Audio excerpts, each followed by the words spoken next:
তো বন্ধুরা শুভ দুপুর। এই যে বসেছি খেতে। তো আমার আজকে রান্না দেখুন কি কি। এই যে এটা হচ্ছে আমার বেগুন, মানে গাছ লাগিয়েছি, সেই গাছের বেগুন, সাদা ডিম বেগুন।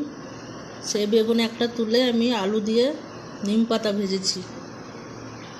আর এই যে সয়াবিন আলুর তরকারি, পুরো মাংসের মতন কষা কষা করে করেছি আমি রান্নাটা।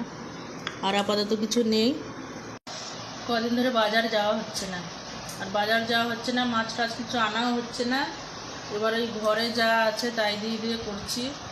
তবে আজকে বিকেলবেলায় একটু যাওয়ার ইচ্ছা আছে, মানে বেরোনোর ইচ্ছা আছে, দেখি। তো বন্ধুরা যাই হোক, এই ঘরে যা ছিল তাই দিয়ে এতদিন চললো, মানে 2-3 দিন প্রায় এই দিয়ে চালিয়ে নিলাম। আজকে একটু বেরোবো, মাছ টাছ বা মাংস টাংস যাই পারি যাই নিয়ে আসবো। নাহলে কালকে সকালে আর রান্না করতে পারবো না, কেননা ডাল ডুল যেটুকু ছিল ঘরে সেটাও শেষ। তো আজকে বাজার না আনলে কালকে খেতে পাবো না, তো আজকে আমাকে বেরোতেই হবে।